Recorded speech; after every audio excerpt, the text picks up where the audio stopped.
Welcome back, boys and girls. It's another day. If your memory is better than mine, you may remember when we last left, we just finished professionally resurfacing the heads. I also cleaned up the two mating surfaces on the block for the Subaru. What I'd like to do now is I'd like to remove the old valves and the old valve seals, clean everything up, and we'll reinstall new valve seals and put the valves back in. And then there's a couple things I want to do to the block itself. I want to redo the gasket for the oil pan and a couple of other O-rings and the oil cooler seal, a few other things. So there's a couple O-rings to replace. So yeah, join me for episode number 5 on the Subaru Forester.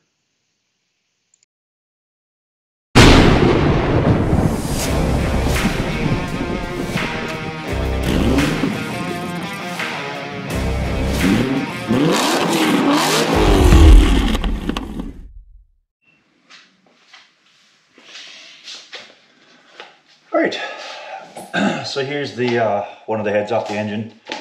I'm going to take the valves out, which means you have to compress the springs, take the top retainer, and take the little keys out of there. There's 2 split keys in each one that hold the retainer on to the top in a groove in the valve. So this is by far the best valve tool I have found for these Subaru engines so far. It's a made by Owatonna Tool Company, model CF-17, made in the US of A. But it's a really nice unit. Works similar to a set of vice grips, and of course fully adjustable. But I can latch down the valve compressed, leave it there, and have the other hand free to remove the keys, because this thing stays in place, which is really nice.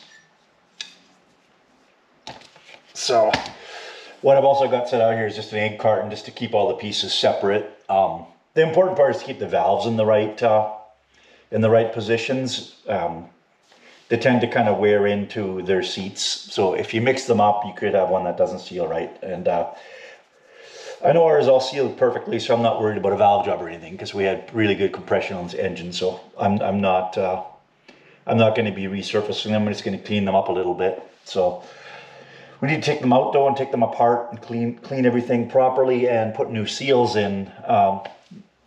I've got a bag of new seals for the valve stems. So we're going to want to replace these little guys. It'd be silly not to while you're in here. It's a really big job otherwise later if we're burning oil. So, and unfortunately I don't know if we were, because there was so much smoke rolling out of this thing, if you remember. Smoke, steam, all that. So I'm gonna start on the exhaust side at the front end of the engine here, and I've got the tray laid out for the same direction here. So I don't know if I can do this and show you guys at the same time. So the cup, of course, goes on the retainer side, so you can grab the keys out of there. And the other end goes on the head of the valve.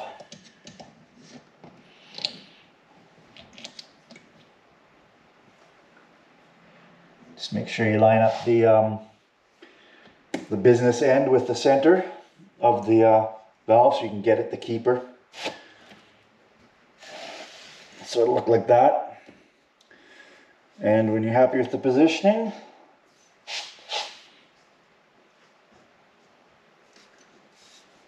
squeeze down.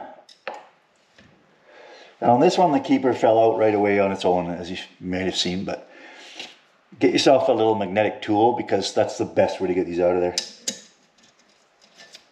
And that's what the little keepers look like. They're kind of a half moon shape. There's 2. And at this point you can release the tool, but I'll just show you how it attaches. That end pushes on the valve head, and then this end is split like a hoof, so you can get at the keepers.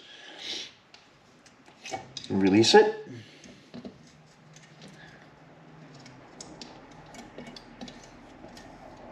and then you'll be able to remove the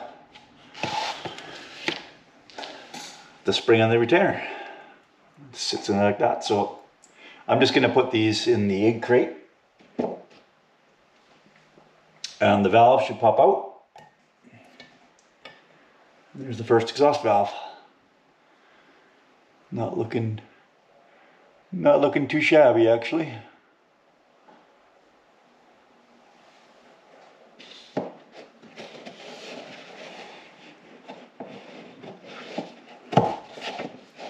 Just stick that into the box through a hole, and then what you see now is this piece here. These do feel fairly hard, actually. This is the stem seal, the valve stem seal. Don't lose the little keepers. So for those, you just grab yourself a decent pair of pliers.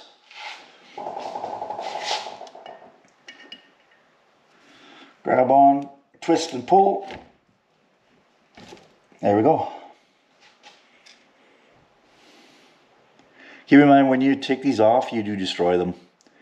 That rubber inside piece is mangled and it's deformed. So do not remove these if you're not going to replace them, because you will not be able to put these back on.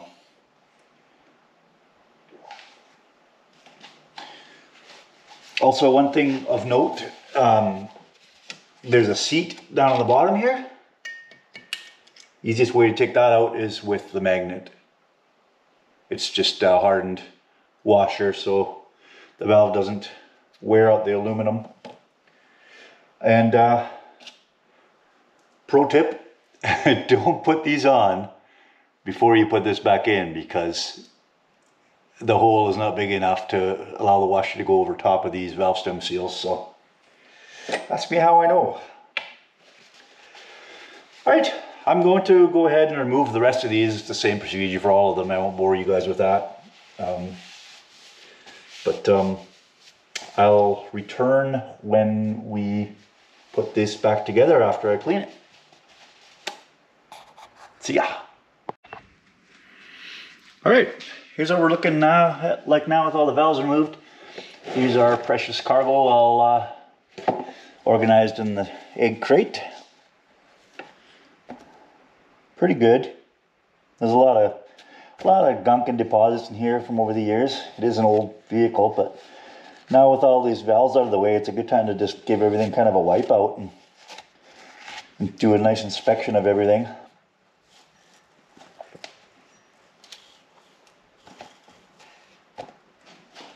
Can look at the bottom of the head too and inspect our seats.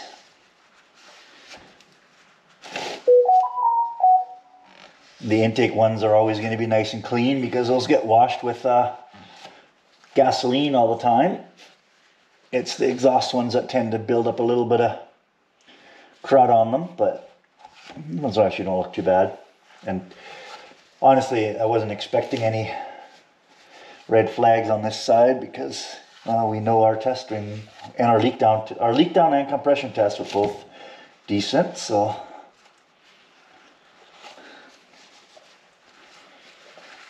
all right, I'll blow that out with some brake clean in a bit here.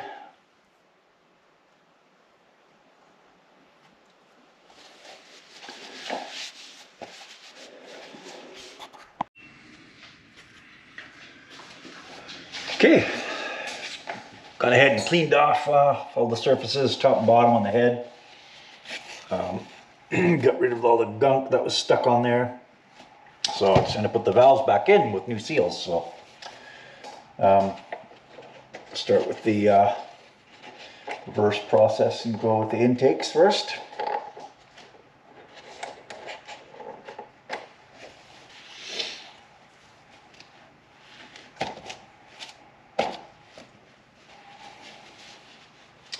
So clean off the seat, drop that on there. And then we'll put a new seal, valve stem seal on. So I usually drop them in a little tub of oil so that they go on easier without tearing, and the valve stem will go through them easier too once you insert that. Pops on.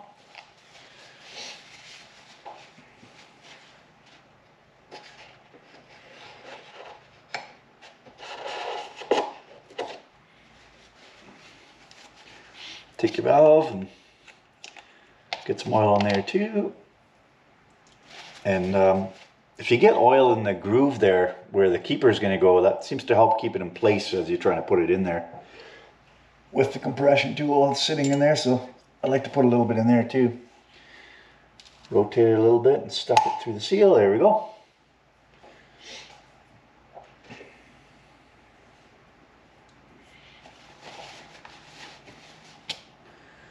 Slide the spring keeper over top.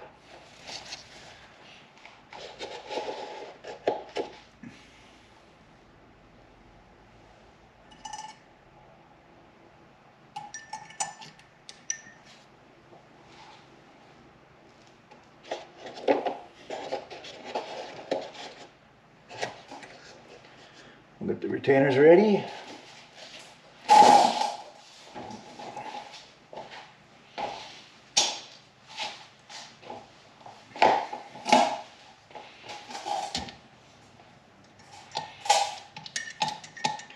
And this really is just a reverse of the removal process. The hole centered as best you can, like that. Make sure it's going to go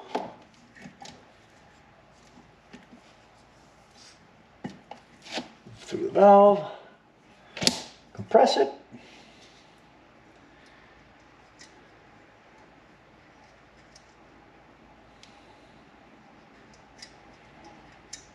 Slap on one keeper.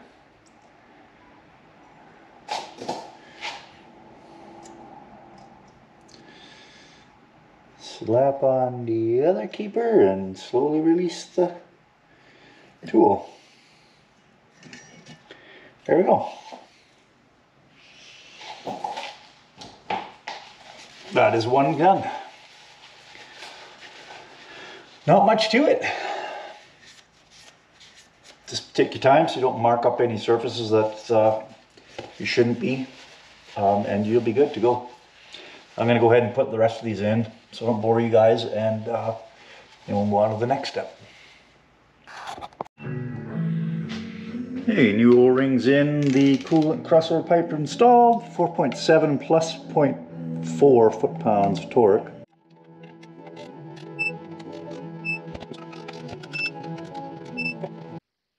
Okay, I wanted to have a look at the oil cooler on the bottom side of the engine here.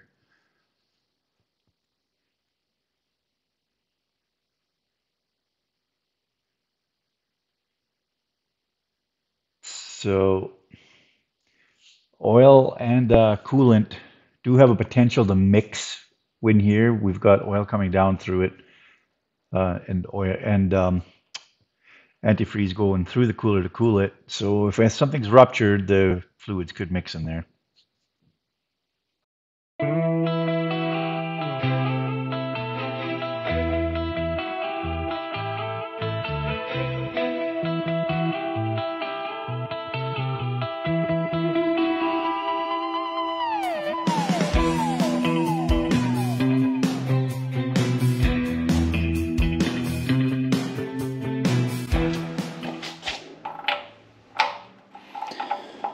.24 millimeters.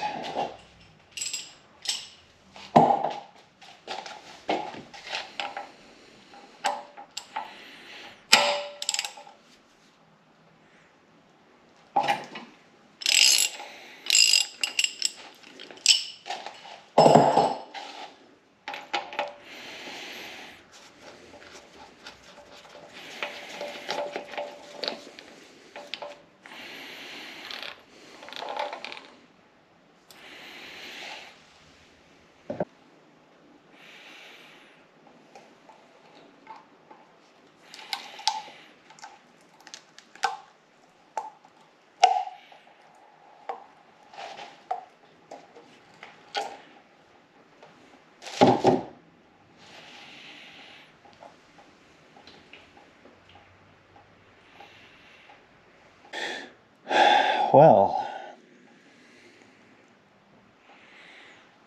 not sure how to test this. I wonder if I can do a pressure test on it or something maybe. Alright, so one potential area where I thought we could have cross-contamination on this engine was this oil cooler. So there's antifreeze or coolant, sorry, that gets pushed through here, and oil on the outside. This is where the oil filter would go on, and this goes on here. If you don't have the automatic transmission, your oil filter would just spin right on there. So what I did was I put this under water, plugged this off, applied air pressure here, and made sure I didn't see any bubbles come out, and I didn't. So that means that there's no path from the coolant to either the outside, which I knew because there wasn't any leaks, or to the inside, to the oil side, because there was no bubbles coming out. So we're good. So I've got the old O-ring off. I got a new one on there, and we're gonna put this back together at 40 foot-pounds.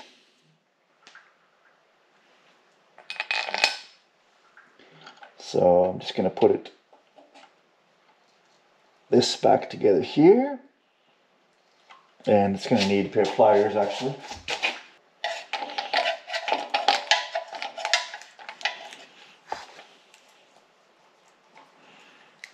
Come on.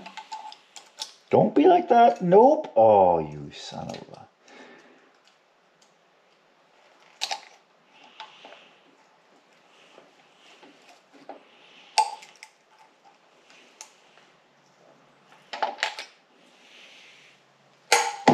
It's going to be one of them nights. I just know it.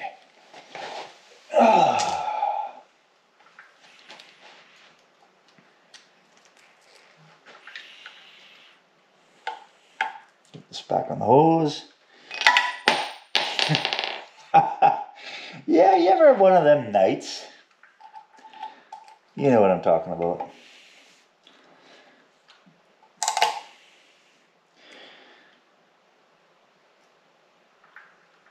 Okay. Got the gasket in place correctly. Reinstall this stud through here.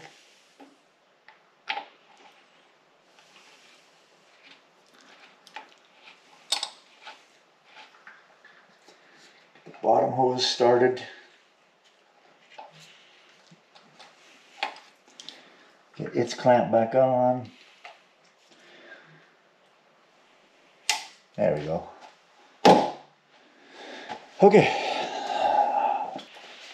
The torque for this guy is 40 foot-pounds, so I've got the torque wrench all set.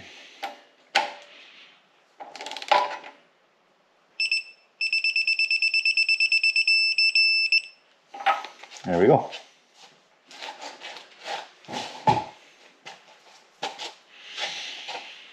Clamps are back in place. We can put this bracket back on. That's back together. No oil filter will go on there. The other thing I wanted to look at on this engine is the oil pan. I think that we've had a leak over in this corner, but it's hard to tell. So let me check the kit and see if we have a new gasket or not. Well, we've got a new one, so let's crack her open from the bottom and see what's in there. And then we'll say we did.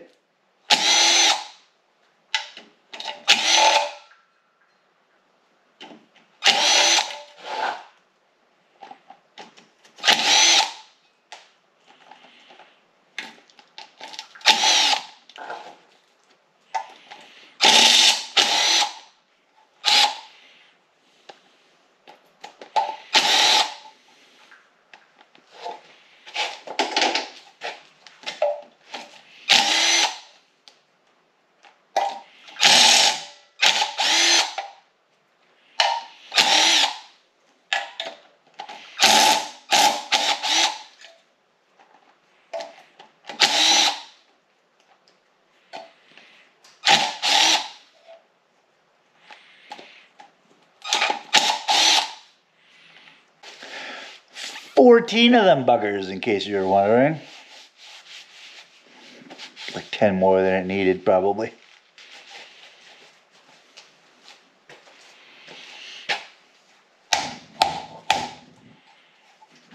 Okay.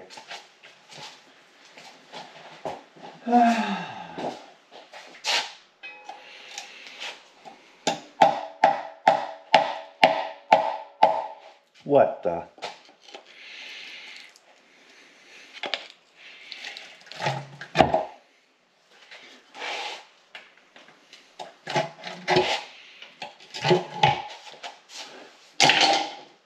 Looks like somebody went a little crazy with the silicone on this one.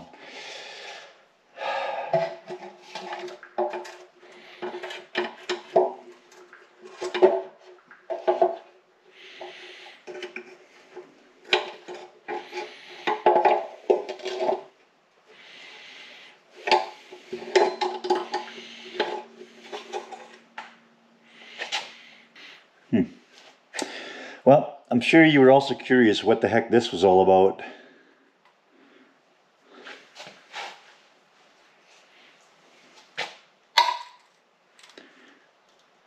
Mystery solved.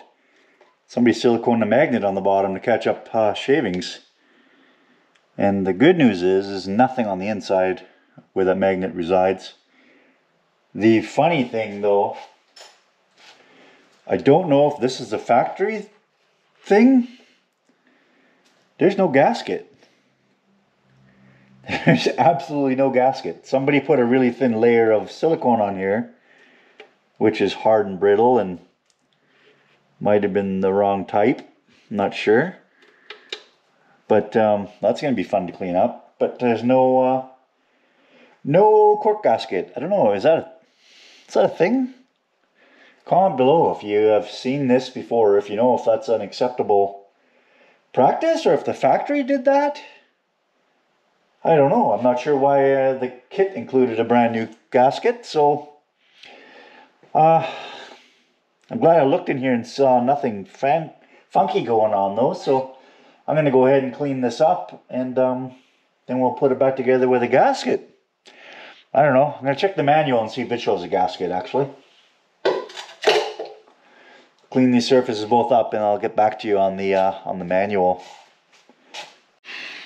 So, interesting update. The factory service manual shows using silicone, not a gasket. So, I think we're going to follow the service procedure. T1 is the torque for the bolts. Come on, puppy. Which is 3.6 foot-pounds, so barely anything.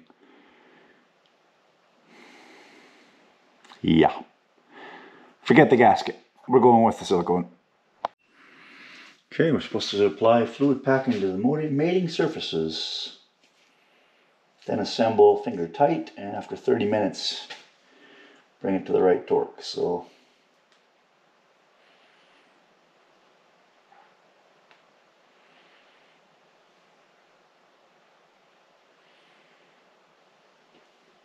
need a bigger hole. So no one ever.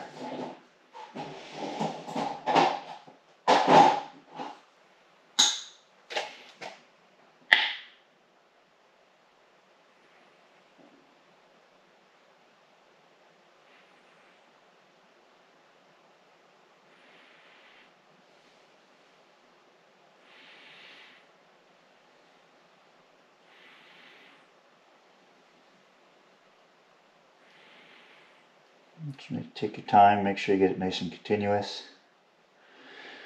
And you're just fine.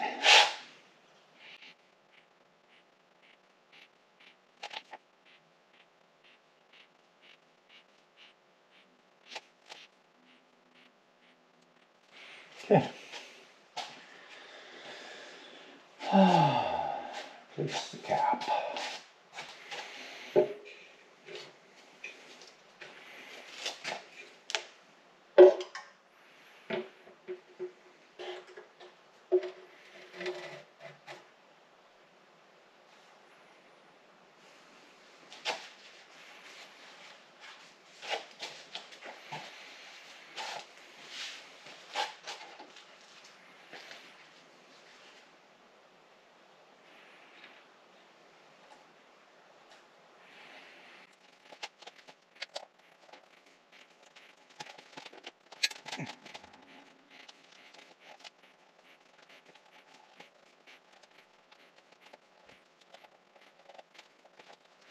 Okay, so we just want to go finger tight on these.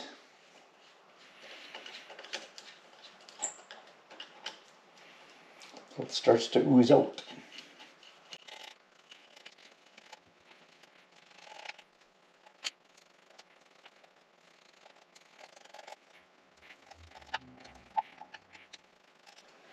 Okay, and then in half an hour or so we want 3.6 foot-pounds. So we'll let that dry and set up, and then we'll come back and torque them.